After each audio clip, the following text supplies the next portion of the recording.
Hi folks, for today's episode of A Drink with the Hurricane, we're going to talk about should I get an answering service or should I not get an answering service? This is A Drink with the Hurricane, the home care sales and marketing talk show that discusses all things growing your home care business. From Home Care Pulse, the Home Care Pulse survey, they surveyed over 1,200, 1,300 locations all around the country. And the people who participated, the majority of people do not use an after-hours on-call service. As you can see right over here, 25% of the people who are not leaders said yes, they do, but 38% of the leaders said yes. Now, the leaders represent people doing $2.8 million a year in revenue and beyond. And so while the majority of leaders are not using one, significantly more leaders are over non-leaders. And what makes me think as to why it's less than 50%, and to kind of answer the question, do you need it? The answer is you need it if your operation isn't properly set up.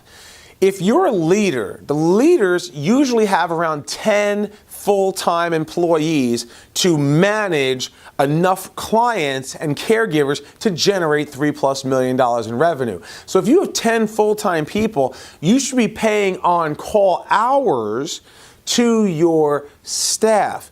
Or you could pay an agency to do it for you. So it's not that they aren't doing on-call, they are. It's just that somebody in the operation is doing it. I know back at us at CareChoice, we did not have an on-call service. Not until we were doing around $4 million a year. What we did was the calls were forwarded and every night a different person had it.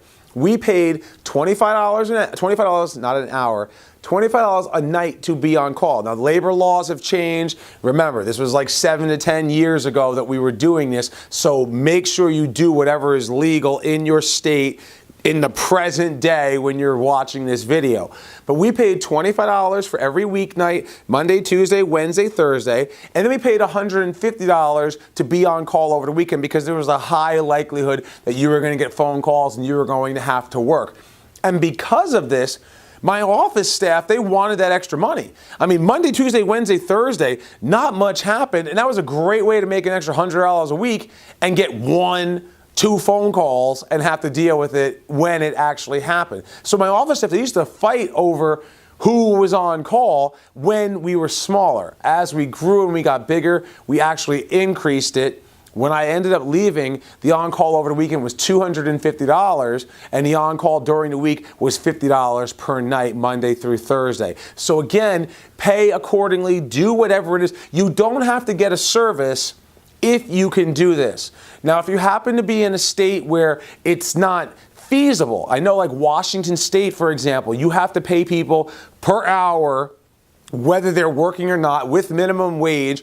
It ends up being a very pricey endeavor. Then I would say get the on-call service, because if you have an on-call service, they handle and field 90% of the calls that come in, and then you can have yourself or somebody else get the calls that come through after the fact, and then you pay that person accordingly if you need to, and you make it happen, because it's a backup to the on-call. So they're not really on-call, they're just the backup, the first person to reach.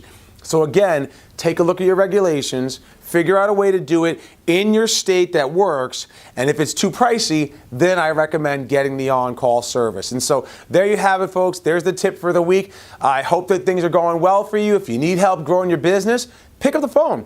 Give us a call. The new year is coming, and you got to do something different. If you've been watching us for years and you're not growing, you gotta do something different. Give us a call and let us show you how we can help you blow away the competition.